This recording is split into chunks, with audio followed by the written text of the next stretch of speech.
This ebook is brought to you by Egenvard 1998. Defense Mechanisms. Freud first elaborated on the idea of defense mechanisms in 1926, and his daughter Anna further refined and organized the concept. Although defense mechanisms are normal and universally used, when carried to an extreme they lead to compulsive, repetitive, and neurotic behavior. Because we must expend psychic energy to establish and maintain defense mechanisms, the more defensive we are, the less psychic energy we have left to satisfy ID impulses. This, of course, is precisely the ego's purpose in establishing defense mechanisms to avoid dealing directly with sexual and aggressive implosives and to defend itself against the anxiety that accompanies them. The principal defense mechanisms identified by Freud include repression, reaction formation, displacement, fixation, regression, projection, introjection, and sublimation. Repression. The most basic defense mechanism, because it is involved in each of the others, is repression. Whenever the ego is threatened by undesirable ID impulses, it protects itself by repressing those impulses, that is, it forces threatening feelings into the unconscious. In many cases the repression is then perpetuated for a lifetime.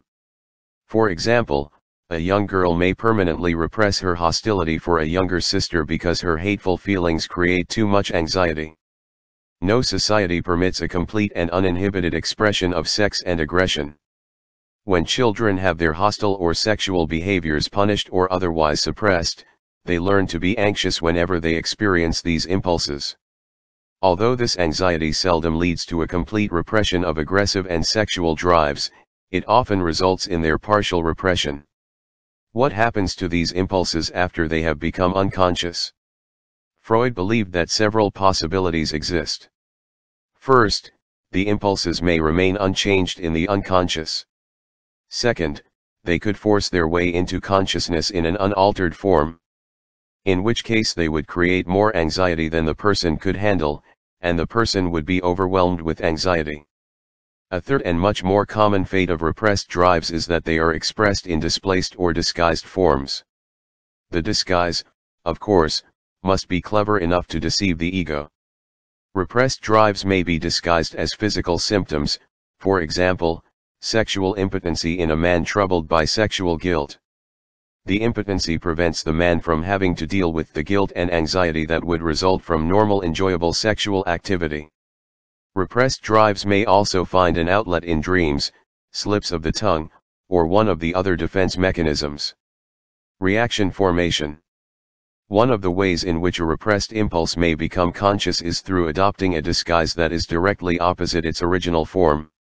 This defense mechanism is called a reaction formation. Reactive behavior can be identified by its exaggerated character and by its obsessive and compulsive form. An example of a reaction formation can be seen in a young woman who deeply resents and hates her mother. Because she knows that society demands affection toward parents, such conscious hatred for her mother would produce too much anxiety. To avoid painful anxiety, the young woman concentrates on the opposite impulse, love. Her love for her mother, however, is not genuine. It is showy, exaggerated, and overdone. Other people may easily see the true nature of this love, but the woman must deceive herself and cling to her reaction formation, which helps conceal the anxiety-arousing truth that she unconsciously hates her mother. Displacement. Freud believed that reaction formations are limited to a single object. For example, people with reactive love shower affection only on the person toward whom they feel unconscious hatred. In displacement, however, people can redirect their unacceptable urges onto a variety of people or objects so that the original impulse is disguised or concealed.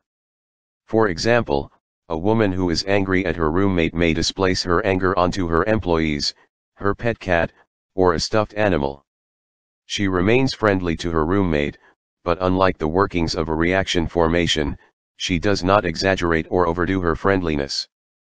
Throughout his writings, Freud used the term displacement in several ways. In our discussion of the sexual drive, for example, we saw that the sexual object can be displaced or transformed onto a variety of other objects, including oneself. Freud also used displacement to refer to the replacement of one neurotic symptom for another. For example, a compulsive urge to masturbate may be replaced by compulsive hand-washing. Displacement also is involved in dream formation, as when the dreamer's destructive urges toward a parent are placed onto a dog or wolf. In this event, a dream about a dog being hit by a car might reflect the dreamer's unconscious wish to see the parent destroyed. Fixation. Psychical growth normally proceeds in a somewhat continuous fashion through the various stages of development. The process of psychologically growing up, however, is not without stressful and anxious moments. When the prospect of taking the next step becomes too anxiety-provoking, the ego may resort to the strategy of remaining at the present, more comfortable psychological stage. Such a defense is called fixation. Technically, fixation is the permanent attachment of the libido onto an earlier, more primitive stage of development. Like other defense mechanisms, fixations are universal. People who continually derive pleasure from eating, smoking, or talking may have an oral fixation, whereas those who are obsessed with neatness and orderliness may possess an anal fixation. Regression. Once the libido has passed a developmental stage, it may, during times of stress and anxiety, revert back to that earlier stage. Such a reversion is known as regression. Regressions are quite common and are readily visible in children. For example, a completely weaned child may regress to demanding a bottle or nipple when a baby brother or sister is born. The attention given to the new baby poses a threat to the older child. Regressions are also frequent in older children and in adults. A common way for adults to react to anxiety-producing situations is to revert to earlier, safer, more secure patterns of behavior and to invest their libido onto more primitive and familiar objects.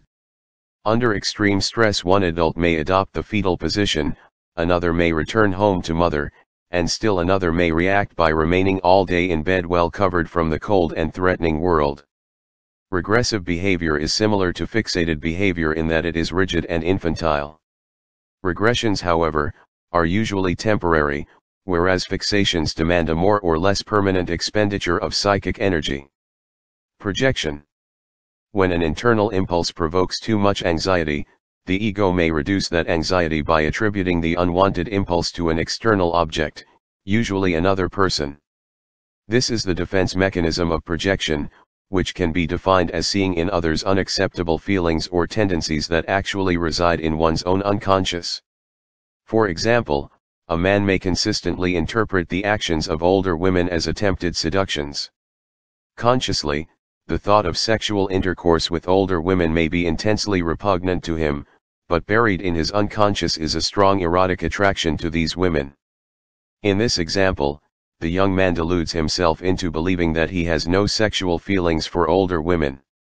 Although this projection erases most of his anxiety and guilt, it permits him to maintain a sexual interest in women who remind him of his mother. An extreme type of projection is paranoia, a mental disorder characterized by powerful delusions of jealousy and persecution. Paranoia is not an inevitable outcome of projection but simply a severe variety of it. According to Freud, a crucial distinction between projection and paranoia is that paranoia is always characterized by repressed homosexual feelings toward the persecutor. Freud believed that the persecutor is inevitably a former friend of the same sex, although sometimes people may transfer their delusions onto a person of the opposite sex. When homosexual impulses become too powerful, persecuted paranoiacs defend themselves by reversing these feelings and then projecting them onto their original object.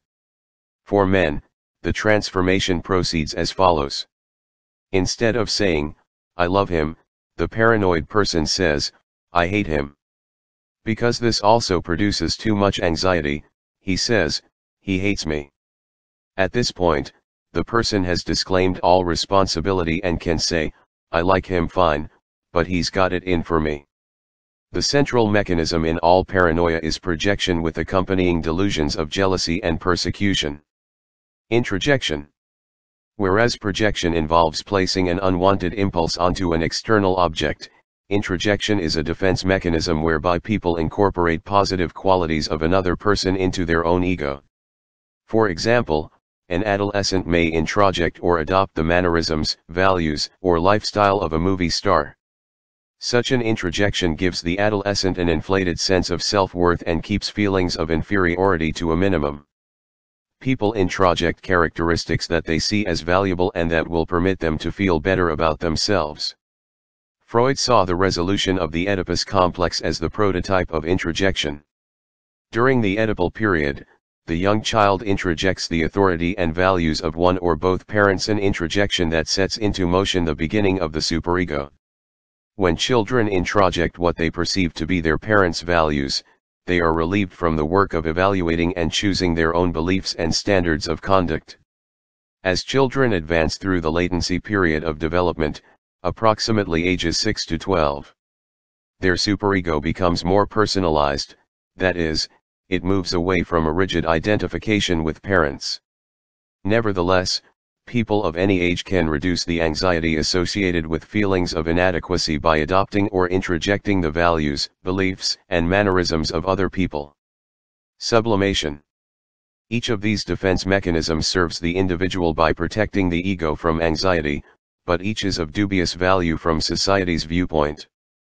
According to Freud, one mechanism, sublimation, helps both the individual and the social group. Sublimation is the repression of the genital aim of eros by substituting a cultural or social aim.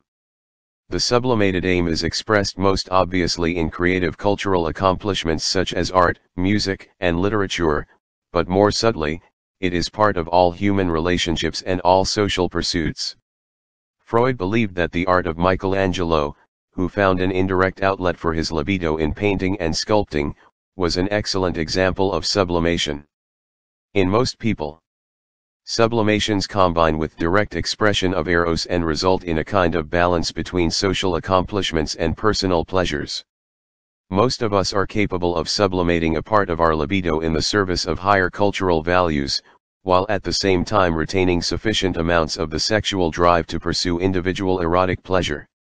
In summary, all defense mechanisms protect the ego against anxiety. They are universal in that everyone engages in defensive behavior to some degree. Each defense mechanism combines with repression, and each can be carried to the point of psychopathology. Normally, however, defense mechanisms are beneficial to the individual and harmless to society. In addition, one defense mechanism, sublimation, usually benefits both the individual and society.